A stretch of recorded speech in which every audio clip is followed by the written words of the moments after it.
Olá, bem-vindo ao podcast do PPGLM.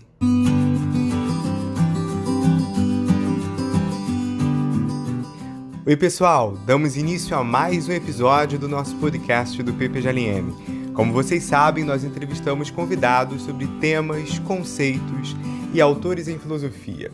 Na entrevista de hoje, vamos conversar com Monique Guedes. Ela é doutoranda em filosofia no programa de pós-graduação Lógica e Metafísica da UFRJ.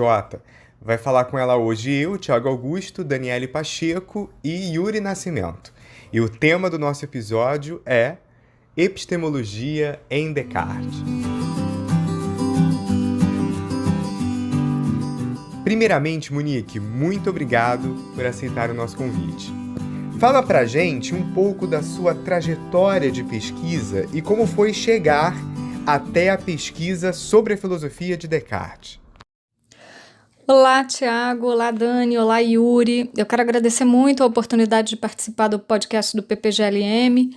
Eu acho uma iniciativa muito bacana. Nesse período de quarentena, a gente fica afastado dos colegas e o podcast é não apenas uma maneira de falar da nossa própria pesquisa, como também de se inteirar sobre a pesquisa dos amigos, né? Sobre o que os colegas andam pesquisando.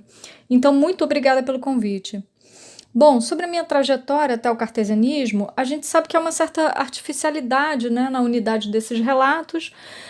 O acaso faz muitos trabalhos, né, nessas trajetórias acadêmicas e isso acaba desaparecendo nos relatos que a gente faz. Mas eu diria que o meu trajeto até Descartes já começa na graduação em psicologia na UF. Nem todo mundo está familiarizado com a grade curricular da psicologia, então acho que vale a pena fazer alguns esclarecimentos muito gerais e, em alguma medida, provocativos. A psicologia, como as ciências humanas, de um modo geral, tem um estatuto epistemológico frágil. Isso significa o quê? Significa que o seu estatuto de cientificidade não é um ponto pacífico. Ela briga pelo reconhecimento científico. E a recusa em reconhecer a cientificidade da psicologia envolve pelo menos dois aspectos. Seja pela vertente que denuncia nos saberes psi uma certa normatividade problemática, para empregar uma expressão de inspiração Foucaultiana, né? Nos saberes psi estaria envolvida uma espécie de ortopedia da alma, uma ortopedia moral, né? Essa vertente tem como eixo filósofos como Foucault, como Deleuze, a chamada filosofia contemporânea continental. Mas existe também uma outra vertente que assinala a dificuldade de determinação inerente ao objeto da ciência psicologia.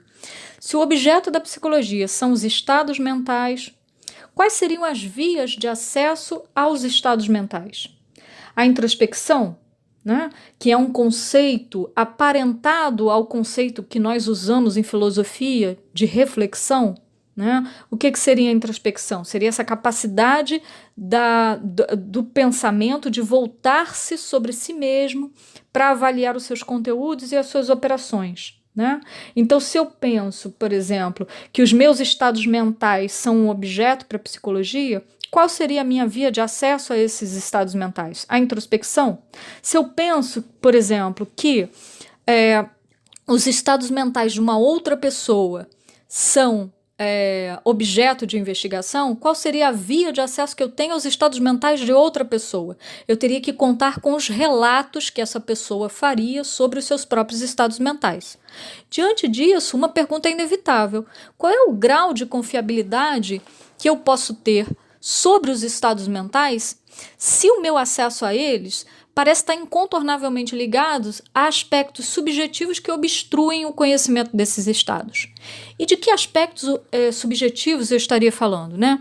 Aspectos como motivação, emoção, vivências pessoais, memória, todos eles influenciando sobre narrativas acerca de estados mentais ou sobre a percepção dos meus próprios estados mentais, né? O que eu estou querendo dizer com isso é, se nós definirmos estados mentais como objeto da psicologia, nós teremos um problema que diz respeito a como ter acesso a esses estados mentais. né? O behaviorismo, que é um sistema de psicologia, né, ele tenta resolver esse tipo de problema circunscrevendo um objeto para a psicologia que seja perfeitamente observável, mensurável, passível de reprodução e que ele chamou de comportamento. Por comportamento, seria preciso entender respostas fisiológicas, como secreção glandular, movimento muscular. Essa definição parece bem problemática, porque ela procura elidir toda a interioridade do objeto da psicologia, tudo aquilo que pode sugerir alguma obscuridade subjetiva do psiquismo, mas ela paga um preço alto, que é o de manter uma definição do objeto da psicologia na qual poucos de nós se reconheceriam. Isso não chegaria a ser um problema se nós estivéssemos falando da psicologia como da psicologia de uma perspectiva apenas teórico-especulativa, né? O problema é que a gente sabe que a psicologia tem também um interesse clínico-terapêutico. E um objeto como esse, como o comportamento, tal como o behaviorismo o define, como movimentos musculares, secreções glandulares, como respostas fisiológicas, né? O que ele poderia ensejar de um ponto de vista clínico-terapêutico, né? O que eu quero dizer com isso é, o objeto da psicologia assim definido deixa de fora uma parte importante de nós e isso pode parecer clinicamente muito frustrante. Né? Se eu quero falar das minhas dores, dos meus sofrimentos, eu não me reconheceria numa definição como o comportamento, como movimentos musculares, secreções glandulares. Né? Então, para resumir, o behaviorismo parece ter um valor teórico especulativo, mas ele parece limitado quando se o considera de um ponto de vista clínico-terapêutico. Eu nem estou mencionando dificuldades suplementares ligadas ao fato de o behaviorismo definir o seu objeto nos remetendo a respostas fisiológicas, né? Primeiro, porque a gente sabe que isso envolve um materialismo e que o materialismo tem raízes filosóficas profundas, portanto, a gente estaria dizendo que o behaviorismo está assumindo uma perspectiva que, em última instância, é filosófica. O materialismo é uma perspectiva filosófica com a qual, inclusive, Descartes dialoga, né? E a gente tem também o problema que está ligado à especificidade da psicologia, definindo dessa maneira o seu objeto como movimento muscular, secreção glandular ou, de um modo mais geral, como respostas fisiológicas, a psicologia não se converteria numa espécie de sub-ramo da neurofisiologia? E aí, nesse sentido, por que ela seria uma ciência... qual seria a especificidade dela, né? Por que ela seria uma ciência e não seria apenas um sub-ramo da neurofisiologia, né? Bom, mas eu falei de problemas epistemológicos da psicologia e, né, por que eu falei desses problemas? É sobretudo para mostrar que eles obrigam a uma forte incursão em estudos de filosofia, seja na questão da crítica disciplinar, seja na questão da crítica que envolve temas de psicologia cognitiva, como esses que a gente acabou de ver. Nos 4 primeiros períodos do curso, eu me dediquei a estudar esses temas com muito afinco. Eu posso dizer que essas questões de psicologia cognitiva exerciam um grande fascínio sobre mim. Hoje eu vejo que essas questões reeditavam debates que Descartes já travava na filosofia moderna. Eu vejo claramente um elo entre alguns problemas da psicologia cognitiva e aqueles que Descartes procura elucidar. Para mencionar apenas um deles, né, quais seriam os mecanismos que estariam por trás dos erros de percepção, né, que em Descartes se traduziria no problema das ideias materialmente falsas? Quais seriam os mecanismos envolvidos nos erros judicativos, né, que ocupa o tema de toda a 4ª meditação? Descartes dirá a precipitação e a prevenção. Nós estudávamos coisas como o que é a percepção, o que é a motivação, o que é a emoção, se a motivação exerce influência sobre a percepção, qual seria o papel da memória no conhecimento, qual seria o papel da imaginação no conhecimento, temas que são claramente de interesse filosófico. Por outro lado, eu me mostrei muito sensível às críticas ligadas ao tema do poder disciplinar, e isso me fez ter uma desconfiança muito grande em já me dedicar às práticas psi sem ter apaziguado em mim essas desconfianças. Ainda assim, eu cumpri o ciclo de estágio em psicologia, porque à época eu pensava ter encontrado na psicanálise uma espécie de refúgio seguro. Como Foucault lidera à frente dos autores que fazem uma denúncia da normatividade da psicologia, dos saberes psi em geral, e como Foucault sempre manteve com a psicanálise uma relação ambígua, eu achava que eu podia me apoiar sobre essa ambiguidade, sobre uma possível simpatia do Foucault com relação à psicanálise, pelo menos uma simpatia inicial. Eu achava que eu podia me apoiar nisso para pensar uma clínica que escapasse a essa ortopedia moral que seria própria dos saberes psi, né? Eu acho que eu preciso dizer ainda algumas coisas também sobre como eu me senti em relação à grade curricular do curso. Eu tinha muito interesse e dedicação ao curso durante os 4 primeiros semestres, mas a partir do 5º semestre, o curso parece ter uma ruptura meio inexplicável. De uma hora para outra, os alunos são apresentados a uma bibliografia que procura preparar para as práticas psi, para as diversas modalidades de práticas psi, né? E aí a gente começa a estudar uma bibliografia que fundamenta intervenções em psicologia social e institucional, em psicologia dos grupos, uma bibliografia que procura fundamentar as modalidades de clínicas psicoterápicas, e aqueles primeiros semestres que estavam ligados ao estudo de história da psicologia, das teorias e dos sistemas psicológicos ao longo da história, que estava ligado aos elementos de psicologia cognitiva, essa bibliografia fica como que esquecida, né? Com isso eu estou dizendo uma coisa importante: os 4 primeiros semestres não são a base teórica dos 6 semestres seguintes. Nós passamos a outros autores cujo propósito é a fundamentação das práticas. Para quem tem uma vocação teórica especulativa, isso é extremamente frustrante, e era o meu caso. Outra coisa que eu acho importante registrar é que essa narrativa das impressões que o curso me causou é uma narrativa que diz respeito a esse período dos meus 19 aos 23 anos. Eu não sei como eu reagiria hoje à exposição a essas discussões, mas o fato é que por 2 anos eu cliniquei como estagiária do SPA, sob a supervisão do professor de psicanálise Paulo Vidal, né? Paralelamente, a vocação teórico-especulativa não ficou esquecida. Ela se resolveu pelo ingresso no curso de filosofia da UFRJ, no IFIX, e pelos estudos, ainda na UF, de fenomenologia, sob a orientação do professor Cláudio Oliveira, que pesquisava então Heidegger, mais particularmente Ser e Tempo, e a interpretação heideggeriana de Platão. Dessa incursão na ontologia fundamental do Heidegger, a elaboração de um projeto de mestrado que tentava tratar prioritariamente de Kant e o problema da metafísica, que é uma obra posterior a Ser e Tempo, foi um caminho bem natural. Eu fiz a minha dissertação de mestrado sobre a finitude da razão, sob a orientação do professor Gilvan, que acolheu generosamente a minha pesquisa, embora tenha sido um processo muito difícil para mim. E foi difícil porque eu fui para o mestrado com a expectativa de resolver questões de esclarecimento. Eu tinha muitas incompreensões sobre o Heidegger, mas eu estava num ambiente em que os colegas pensavam já a partir de Heidegger. Eles já estavam persuadidos do valor hermenêutico do sistema heideggeriano, da filosofia heideggeriana, para a compreensão de outros autores, enquanto eu ainda estava tentando me instruir sobre o sentido da filosofia do próprio Heidegger.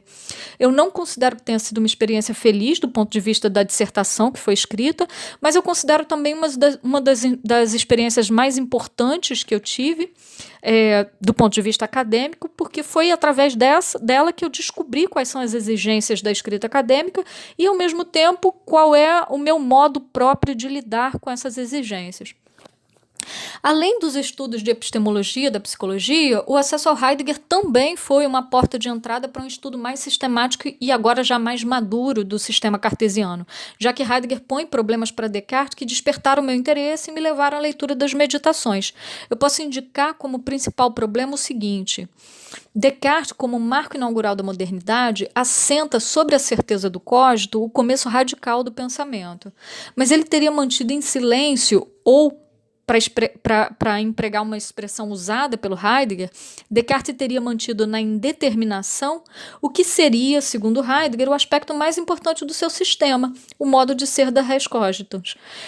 Em outros termos, o Heidegger assinala a ausência de uma perspectiva fenomenológica pela qual se descreveria o modo de ser do cogito, e ele assinala ainda a falta de uma ontologia fundamental do Dasein, que é, talvez, segundo ele, o modo como o cogito deveria ter sido compreendido.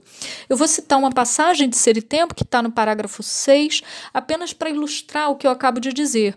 Diz Heidegger: ao assumir a posição ontológica de Descartes, Kant omite algo essencial, uma ontologia do Dasein.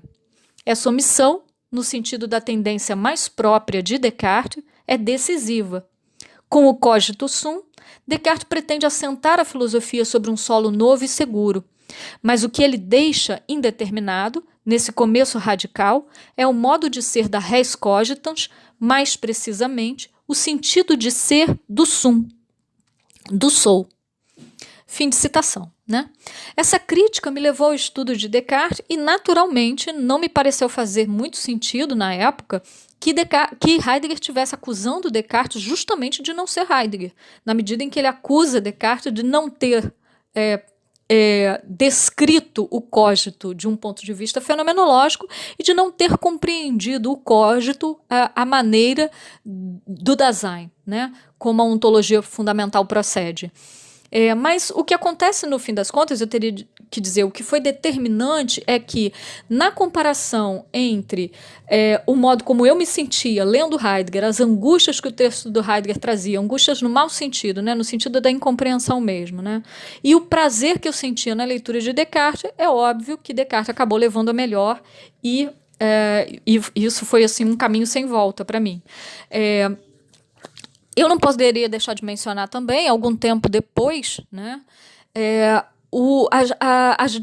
as disciplinas da professora Ethel Rocha. Eu comecei a acompanhar as disciplinas da professora Ethel e aquele estudo que tinha sido feito de início de uma maneira um pouco selvagem e movida pelas questões introduzidas pelo heideggerianismo, eles foram ganhando sistematicidade, eu fui ganhando uma visão do todo da obra e aí foi um caminho sem volta, de fato.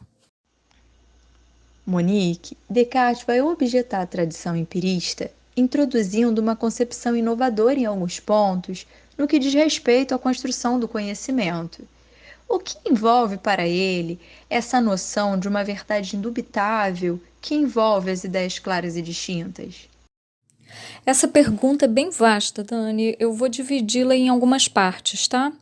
Sobre o modo como Descartes se opõe à tradição aristotélica, a qual você se referiu como tradição empirista, né?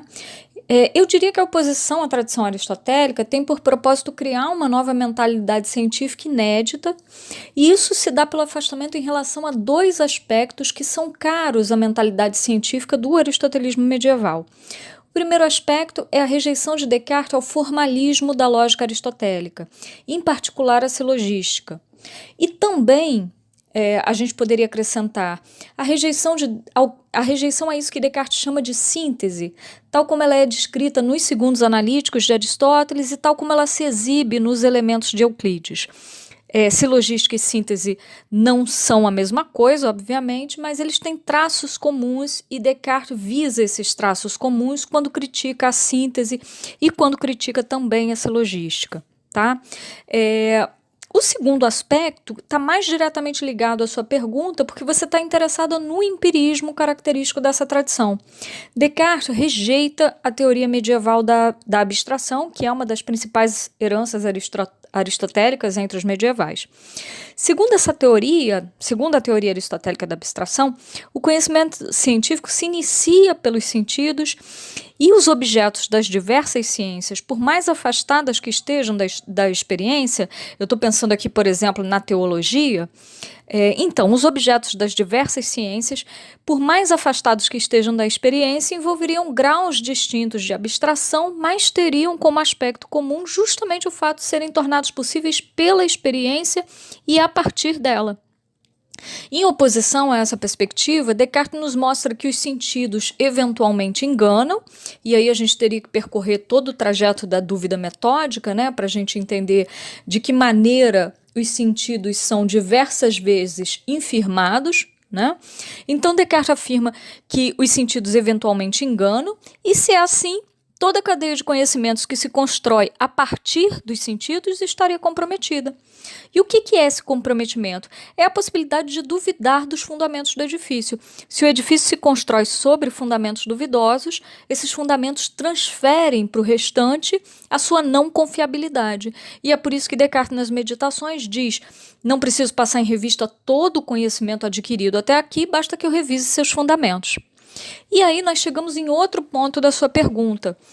A concepção inovadora introduzida por Descartes, que, como você lembrou na sua pergunta, envolve a indubitabilidade e a clareza e distinção, e como ela contribui para a construção do conhecimento.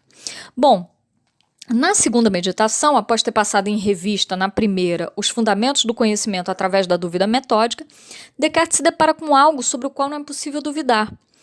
Ele se depara, portanto, com um conhecimento absolutamente certo, o conhecimento de que eu existo enquanto realizo o ato de pensar.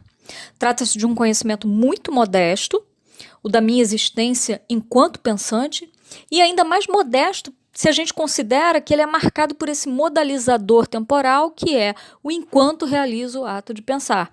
Porque poderia acontecer, né, de minha existência ser suspensa se porventura o ato de pensar se interrompesse.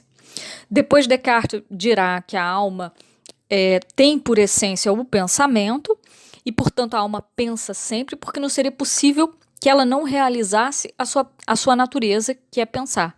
Mas a essa altura das meditações, a gente ainda não sabe disso.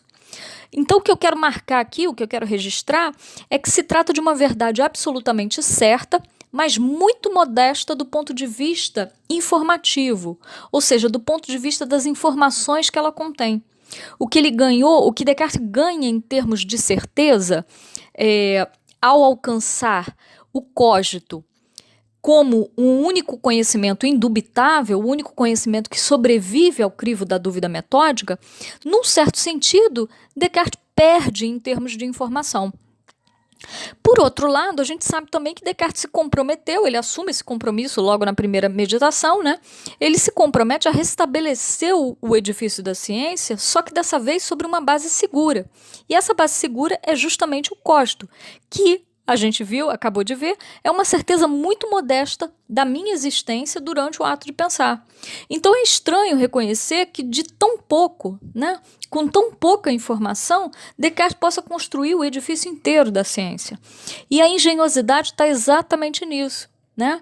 Na terceira meditação, Descartes se pergunta o que mais ele poderia extrair desse conhecimento que é tão modesto do ponto de vista informativo. E há algo que diz respeito não exatamente ao teor desse conhecimento, mas ao modo como eu o percebo. Além de sobreviver ao crivo da dúvida metódica e ser, portanto, indubitável, essa certeza de que eu existo durante o ato de pensar tem também por característica o fato de que ela me aparece de forma clara e distinta. Então eu posso dizer, a indubitabilidade do cogito me dá a sua verdade, qualquer que seja a teoria cartesiana da verdade, não vou entrar nesse mérito aqui, né? A indubitabilidade do cogito me dá a sua verdade, porque é impossível que eu não exista enquanto penso, e a clareza e distinção com que eu percebo a minha existência no ato de pensar me torna absolutamente certo dessa verdade. Daí nos referirmos ao cogito como uma espécie de enunciado protocolar, porque ele servirá de modelo para as demais ideias. Descartes dirá que todas as ideias, clara e distintamente percebidas, poderão doravante ser reputadas verdadeiras. É a famosa regra geral de verdade que gera tantas controvérsias, e a porta para a reintrodução de uma riqueza de informações se abre e o edifício pode novamente ser construído. Eu acho que pode ser interessante falar um pouco das definições de clareza e de distinção e mencionar, além disso, pelo menos duas controvérsias que eu não vou ter como desenvolver aqui, mas que ficam como sugestão para quem tiver interesse. Sobre as definições, a definição de clareza, para quem tiver interesse, ela aparece de forma mais sistemática no parágrafo 45 dos Princípios de Descartes, e ela diz o seguinte: denomino clara a percepção que se faz presente e manifesta à mente atenta Do mesmo modo que afirmamos ver claramente uma coisa quando esta se nos apresenta aos olhos, estimulando-os com suficiente força e evidência. Já a ideia de distinção aparece no parágrafo 46 dos princípios e ela é um pouco mais estrita e pressupõe a definição de clareza.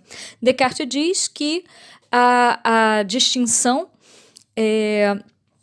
pressupõe que a percepção, além de ser clara, seja tão diversa de todas as demais que somente contém em si aquilo que é claro.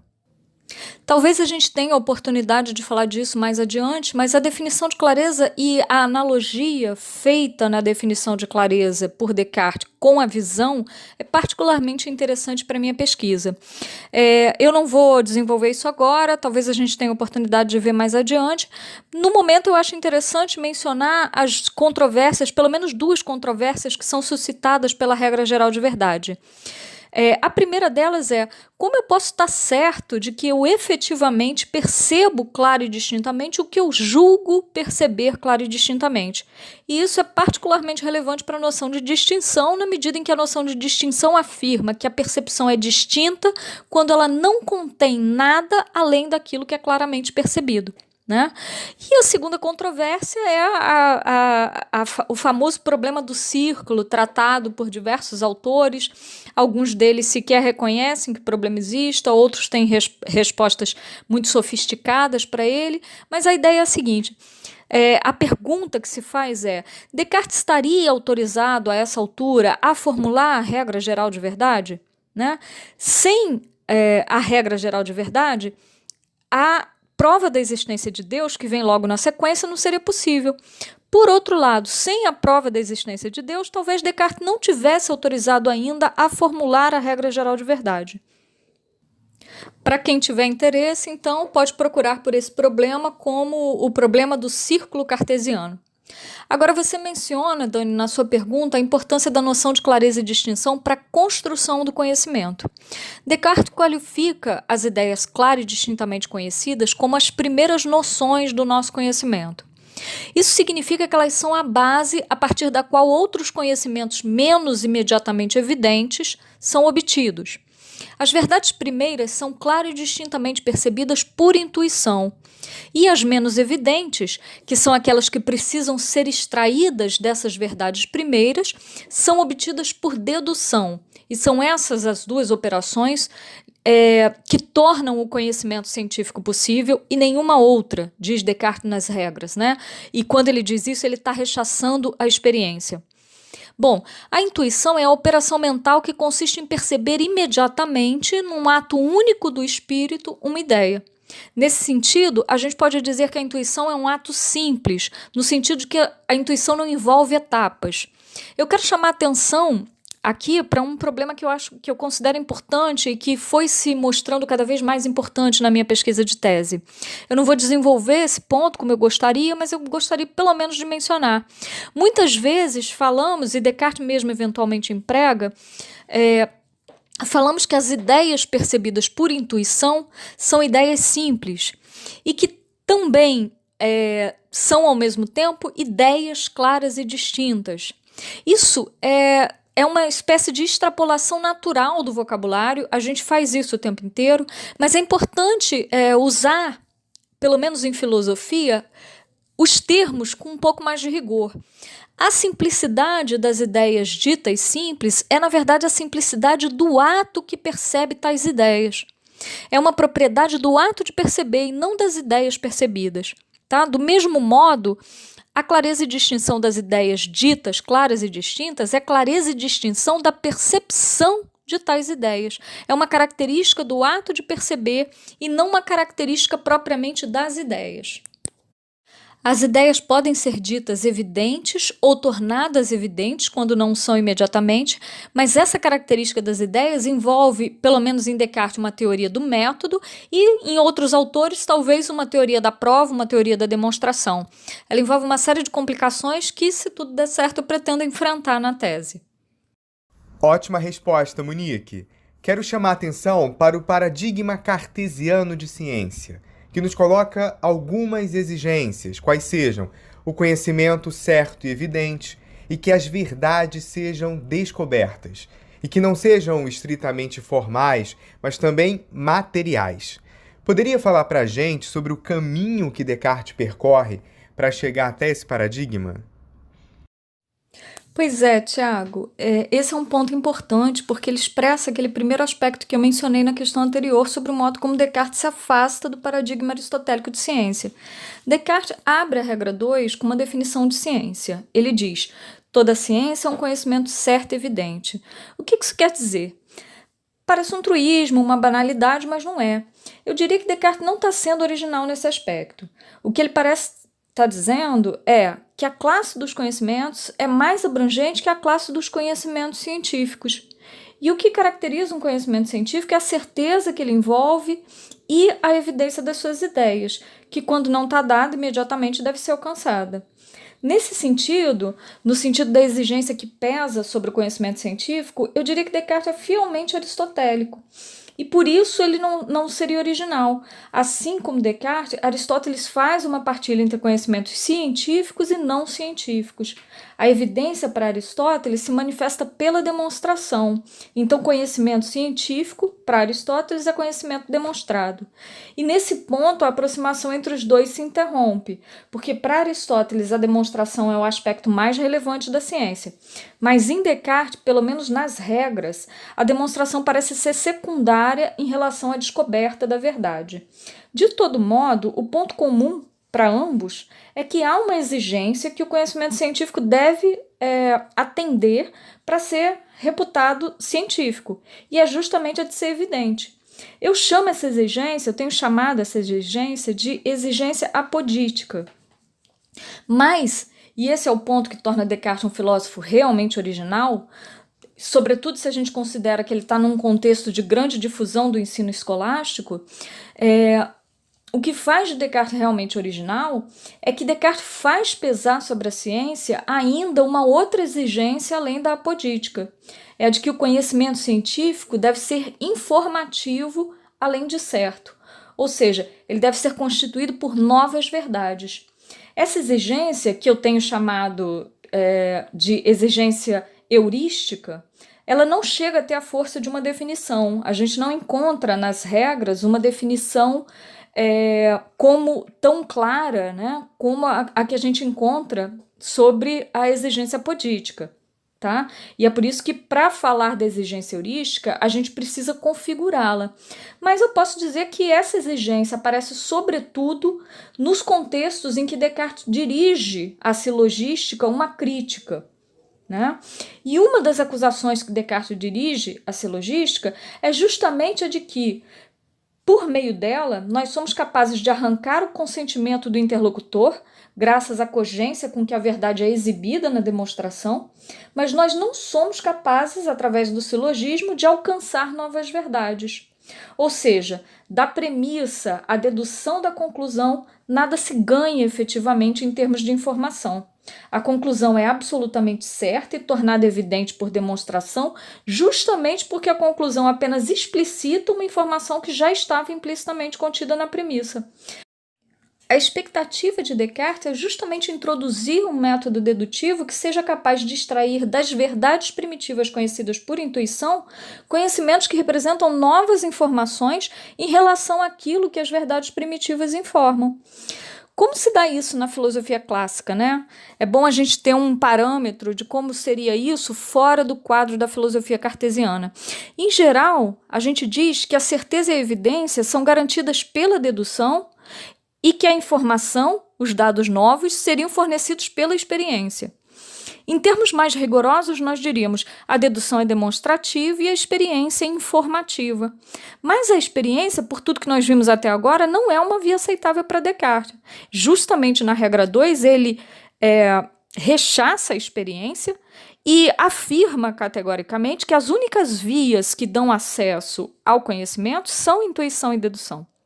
E por quê? Porque os sentidos podem enganar e, portanto, eles não podem estar no fundamento do conhecimento científico. De modo que Descartes terá que garantir as duas coisas, se mantendo apenas no registro do intelecto. E isso é que é desafiador. O intelecto deve ser capaz de descobrir novas verdades, sem que isso envolva perda de certeza e evidência. A experiência não é uma possibilidade, pois ela envolve perda de apoditicidade, ela justamente envolveria a perda de certeza e evidência nos parâmetros, nos quadros da filosofia dele, né? Então a dedução deve ser a única via para a descoberta de novas verdades e para a manutenção da certeza. Descartes dispõe de um conceito de dedução que possibilita isso? Esse é todo o problema.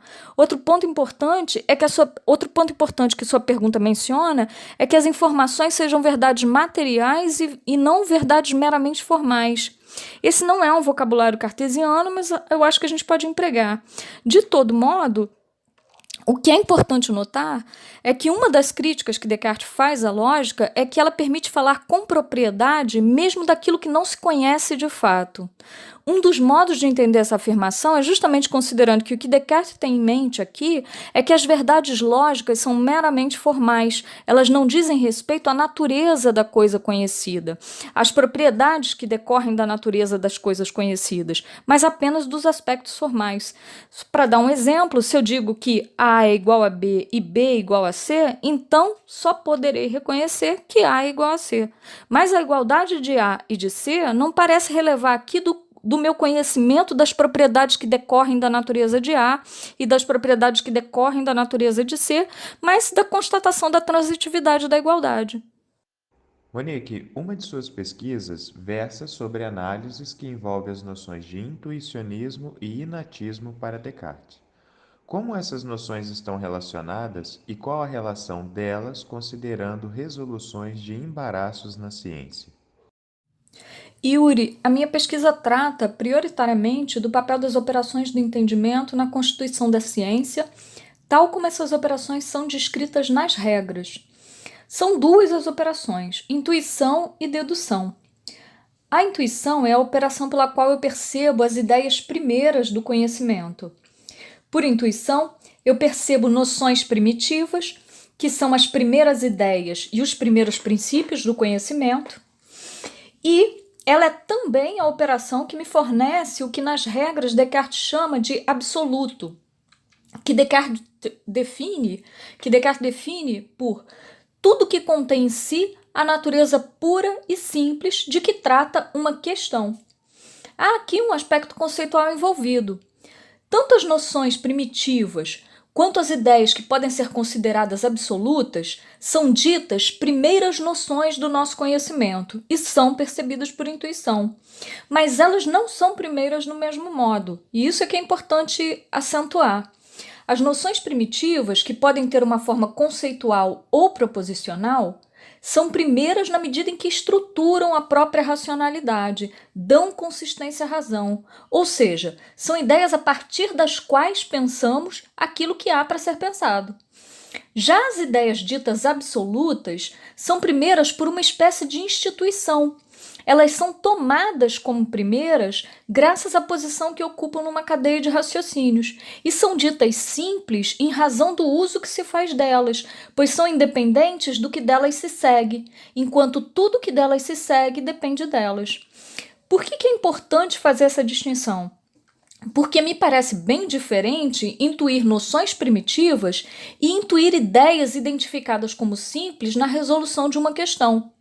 No primeiro caso, trata-se de intuições como, se nós pensarmos em princípios, como o princípio de identidade, o princípio de contradição, regras como o todo é maior do que as partes, o nada não tem propriedades. E se nós pensarmos em conceitos, e não mais na forma proposicional, que nós chamamos de princípios, se nós pensarmos em conceitos, o conceito de existência, de verdade, de pensamento, de ser e etc. Mas nós devemos perguntar em que ocasião nós percebemos claro e distintamente essas noções primitivas. Em que ocasiões evocamos deliberada e atentamente essas noções a fim de as considerar nelas mesmas? Se não exclusivamente, ao menos prioritariamente quando fazemos metafísica. Já no segundo caso, no caso da intuição de ideias ditas absolutas, Descartes afirma que aparecem numa questão, né? Vocês se lembram, as ideias absolutas são aquelas que contêm em si a natureza pura e simples de que trata uma questão. Então, elas figuram no interior de uma questão. Para usar uma terminologia mais matemática, essas ideias primeiras ocorrem num problema a ser resolvido. Elas aparecem num contexto problemático particular e são primeiras não em si mesmas, mas no sentido do uso que se faz delas, pois são as que figuram em primeiro lugar numa cadeia de raciocínios. Descartes fornece alguns exemplos delas. Ele diz: tudo que num problema for considerado como causa, como simples, como universal, como unidade, como igual, etc. E o mais interessante de registrar é que esses absolutos podem ser relativos se porventura esses mesmos absolutos, uma mesma ideia dita absoluta, pode ser considerada relativa se porventura ela figurar num outro problema no qual ela surge como efeito, ou seja, no qual ela aparece, no qual ela é obtida por dedução e no qual ela figura como conclusão. O que eu estou dizendo com isso? Eu estou dizendo a simplicidade e a absolutidade não concernem a natureza do que é intuído, mas ao papel desempenhado na cadeia de raciocínios. Agora você deve estar se perguntando, Yuri, por que eu fiz essa distinção entre dois tipos de noções primeiras? Eu acho essa distinção importante porque a segunda classe de ideias primeiras, essas que são intuídas no contexto de um problema, permitem que se compreenda melhor o inatismo de Descartes. A intuição é isso que mais tarde Descartes chamará, já nas meditações, de percepções claras e distintas. O vocabulário intuição se apaga e Descartes passa a utilizar, para se referir à intuição, percepções claras e distintas. Ora, nas regras, a percepção clara e distinta de ideias simples, que são essas primeiras com as quais operamos na resolução de um problema, se dá justamente no contexto do problema, que ele tinha chamado de questão, né? Se dá justamente no contexto do problema a ser resolvido. Isso significa que ela é suscitada pelos dados do problema. É no contexto particular que o problema a resolver nos oferece, ou seja, é a partir dos dados fornecidos no problema a ser resolvido que percebemos certas noções como mais simples e imediatas que outras, e, portanto, como ponto de partida para a obtenção das demais por dedução. Com essa caracterização, a gente se afasta de uma concepção muito ingênua, mas curiosamente também muito difundida, da intuição como uma espécie de introspecção contemplativa que, eu sei, é reforçada em grande parte pela analogia feita por Descartes com a visão na definição de clareza, como a gente viu numa pergunta precedente, né? Agora, essa concepção é curiosa, embora ela seja bastante ingênua, ela é curiosamente muito difundida, né? E ela é pensada como uma espécie de introspecção contemplativa que encontra na mente conteúdos dados. Como se eu olhasse para dentro da mente e identificasse ideias. Como se o inatismo de Descartes fosse expresso numa tese de que a mente já dispõe de conhecimentos dados, bastando lançar mão deles. Para empregar uma fórmula de um filósofo francês contemporâneo que me agrada muito, a fórmula me agrada muito, eu não sei se o filósofo me agrada tanto, mas Bergson diz: os dados imediatos da consciência não são imediatamente dados. Eu acho essa fórmula muito feliz, porque Descartes afirma textualmente, num panfleto que ele escreve como resposta a acusações que Régis tinha feito a ele, ele afirma que ele jamais disse que a mente estava povoada de ideias à disposição do pensamento, né? Então, se nós vamos insistir na passividade do intelecto cartesiano na constituição da ciência, é preciso compreender em que consiste essa passividade, pois certamente ela não pode consistir em fazer ciência a partir de uma contemplação interna, que eu vinha chamando de introspecção, né? Ela não pode consistir numa espécie de contemplação interna dos próprios conteúdos mentais como dados à mente, né? Quanto às noções primitivas, elas também são ditas inatas, mas nós também podemos entender em que sentido elas são inatas. Tal como nós vemos lá naquele quadro que é de início apresentado por Descartes na terceira meditação, dizer que essas ideias, que esses conteúdos, essas regras da razão, essas noções primitivas que dão consistência à razão, dizer que elas são inatas é dizer apenas que elas não são adventícias, ou seja, elas não ocorrem à mente em função da impressão de algo externo, né? Da percepção de algo externo, e é dizer que elas não foram forjadas pela própria mente a partir de composições arbitrárias da imaginação.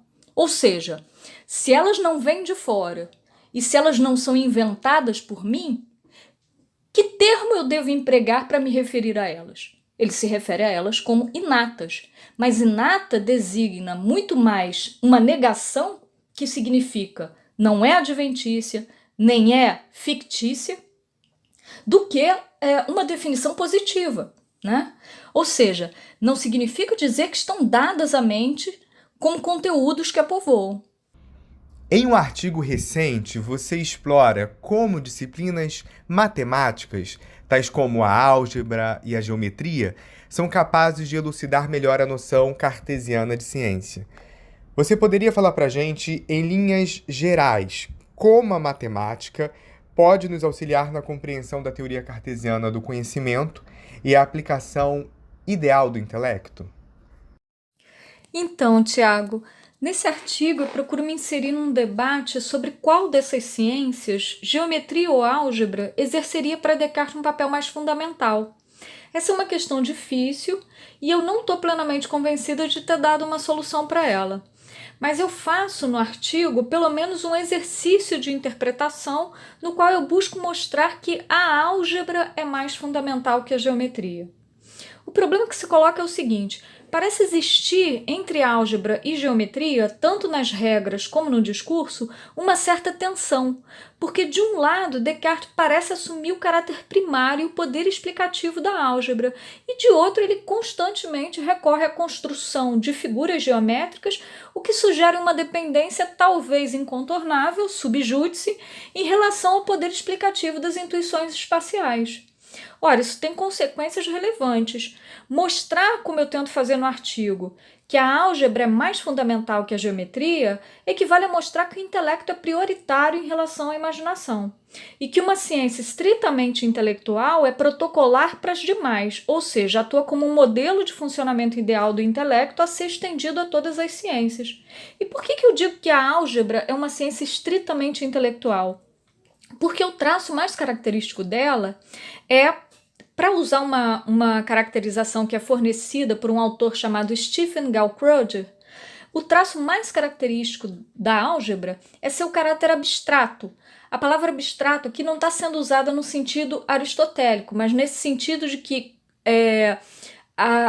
quando nós nos colocamos num registro estritamente intelectual, nós estamos lidando com coisas mais abstratas. Tá? Nesse sentido de que é mais desconectado da experiência. E diz o Gaukroger que o traço mais característico da álgebra é que ela abrange estruturas matemáticas que são definidas em termos puramente operacionais e relacionais, sem qualquer restrição imposta quanto à natureza das entidades relacionadas.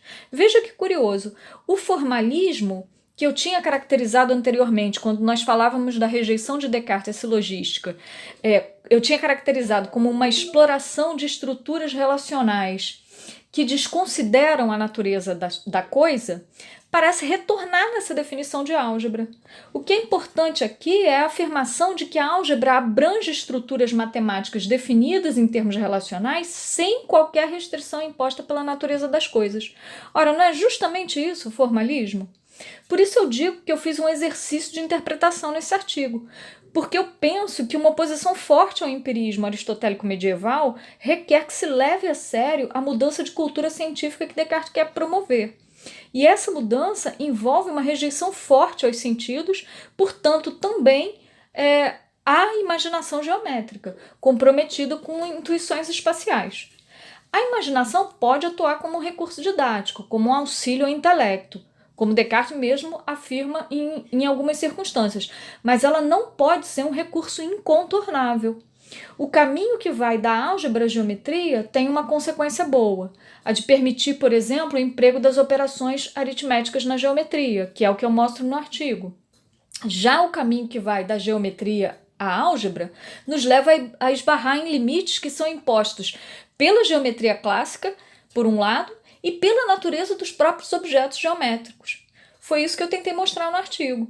Agora, como eu disse para você, assumir a perspectiva intelectualista, ou seja, assumir que a álgebra, essa sim, exerce um papel mais primitivo e protocolar para as demais ciências que a geometria, tem consequências.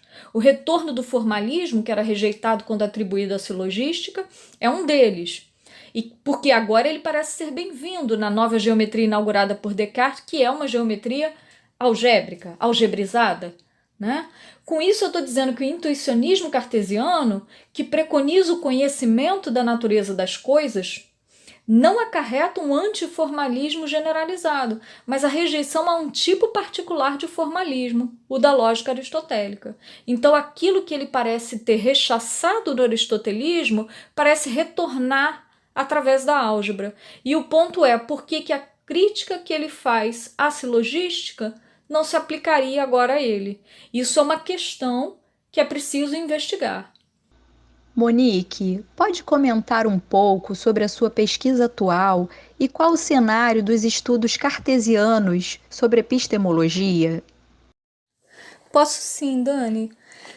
Essas duas coisas estão bem relacionadas, a minha pesquisa atual e o cenário dos estudos cartesianos no Brasil. Eu acho que, de um modo geral, os estudos cartesianos no Brasil foram por muito tempo muito marcados pela centralidade do estruturalismo do Guerroux na formação de uma cultura filosófica brasileira. O Guerroux, de fato, faz um trabalho incrível em seu Descartes segundo a ordem das razões. Mas a tese que Guerroux desenvolve, então, toma uma via que parte das meditações como uma espécie de ápice da filosofia de Descartes, onde talvez para ele, para o Guerroux, Descartes teria sido mais cartesiano, e busca reintegrar as demais obras a partir dela, das meditações, tomada como uma chave de compreensão para as outras obras. Como as meditações são uma obra de metafísica, alimentou-se por muito tempo a fantasia de que Descartes é um filósofo metafísico que se ocupa prioritariamente com a fundação metafísica do conhecimento.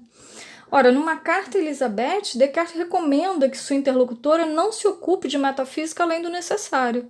É verdade que Elizabeth põe problemas sobre a união substancial que são perturbadores e dos quais Descartes talvez tenha querido se esquivar nessa carta. Mas eu não acho que essa informação contém apenas uma esquivância de Descartes. Eu procuro levar a sério a justificativa dele, segundo a qual a metafísica nos rouba o tempo que deveria ser empregado na pesquisa de problemas de ciência. Ora, a reputação de Descartes como um filósofo metafísico tem repercussões. Uma delas é a prática de traduções parciais das obras, traduções que se concentram apenas nas partes em que a metafísica está sendo tratada. A nossa primeira tradução integral do discurso do método, a primeira tradução que integra os ensaios científicos que o discurso prefacia, a geometria, dióptrica e meteoros, só foi publicada agora em 2018, ou seja, é muito recente. O que eu tenho feito na minha pesquisa é tentar seguir de perto esses estudos que exploram o Descartes cientista, e em particular aqueles que valorizam a leitura das regras para a direção do espírito. Minha tese eu pretendo que seja sobre as regras, e meu interesse pela ciência cartesiana não é interesse em reconstituir aspectos dessa ciência, ou seja, não é um interesse na ciência por ela mesma, mas o que eu pretendo fazer é mostrar que nas regras Descartes se situa numa perspectiva muito diferente daquela que é assumida por ele nas meditações. Nas meditações, a perspectiva é fundacional. Nas regras, a perspectiva diz respeito à gênese efetiva do conhecimento.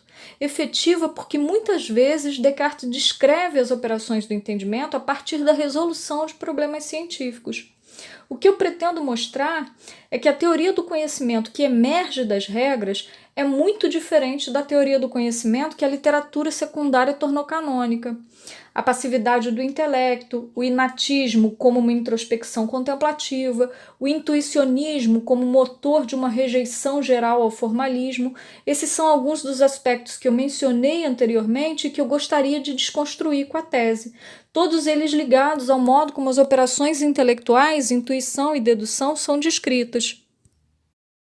Eu tenho de saída uma primeira tarefa que se impõe, que é a de reabilitar o direito de cidadania das regras e, sobretudo, da perspectiva assumida nelas por Descartes. E por que isso, né? Primeiro, por uma razão ligada à própria história da obra. Discute-se se as regras teriam sido escritas em 29 ou se elas teriam sido escritas ao longo de quase 10 anos, de 19 a 28, e seriam, portanto, um texto muito fragmentário. Mas é fato que as regras foram abandonadas sem terem sido concluídas e só foram publicadas póstumamente, e isso sem que Descartes jamais tivesse feito menção a elas nas suas inúmeras cartas. Não há notícia de que Descartes tenha feito menção às regras. E a gente poderia dizer, então, que as regras sofrem um duplo abandono, né? Não apenas na sua redação, mas também em relação ao silêncio de Descartes a respeito delas. E uma das coisas a se perguntar é até que ponto nós poderíamos fazer das regras uma chave de compreensão para os demais textos, já que Descartes mesmo parece, pelo seu comportamento, ter desautorizado essa obra, né? Mas essa nem é a razão que eu considero mais forte para desautorizar a perspectiva das regras. O que eu acho que é uma razão mais arraigada e menos tematizada, mas mais conceitual e, portanto, mais filosófica, é que desde Kant se consolidou a tese de que a filosofia, quando se ocupa do problema do conhecimento, deve evitar as questões de gênese do conhecimento em nome das questões que dizem respeito às condições de possibilidade do conhecimento. Então não se trataria em Kant de dizer o que a razão é e nem como ela opera quando ela conhece, mas de determinar o que a razão em geral deve ser e como suas faculdades devem se relacionar para que o conhecimento seja possível. O quid juris leva melhor sobre o quid facti. A questão do direito parece desfrutar de uma dignidade filosófica que a questão da gênese parece não ter. E o que seria feito da perspectiva assumida por Descartes nas regras, então? Ela é reputada uma espécie de psicologia do conhecimento científico, como se isso depreciasse a teoria do conhecimento que as regras contêm. Meu ponto é que dentro dos quadros da filosofia cartesiana, essa acusação não faz sentido. Ela só pode ter algum sentido para alguém que já se colocou fora dos quadros do sistema. E que as interpretações que tentam salvar Descartes do seu próprio psicologismo inadvertido acabam pagando um preço alto, que é o de reduzir Descartes a um metafísico e a um metafísico que é incapaz de fornecer uma teoria do conhecimento ajustada à sua prática científica, porque essa é uma crítica recorrente que se faz a Descartes. Então, eu pretendo mostrar que a teoria do conhecimento que emerge das regras é muito mais rica e interessante que aquela que se consolidou a partir da metafísica, que ela contém insights que são muito mais interessantes do que essa que se consolidou a partir da literatura secundária. Muito legal! Monique, muito obrigado pela ótima entrevista. A gente aprendeu muito com você hoje, eu tenho certeza que a nossa audiência também adorou. Muito obrigada, Thiago, Dani e Yuri. Eu adorei participar do podcast, achei uma experiência muito bacana. É um pouco desafiador a gente falar da própria pesquisa, da própria tese, dá uma insegurança, mas acho que correu tudo bem. E eu espero que a gente possa se encontrar pessoalmente para falar pessoalmente das nossas pesquisas. E a gente sabe que pesquisa de tese é um processo, então pode ser que até lá as questões já tenham se reconfigurado, já sejam outras, mas é isso, foi um grande prazer participar. Também agradecemos a vocês que nos ouviram pela audiência. Acompanhe a gente nas redes sociais, vai lá no Instagram, basta procurar ppglm.frj. Nós estamos também no Facebook, em facebook.com/ppglmufrj, tudo junto. E assim você fica por dentro de todas as nossas atividades e eventos. Continua com a gente, acompanhando os próximos episódios do podcast do PPGLM.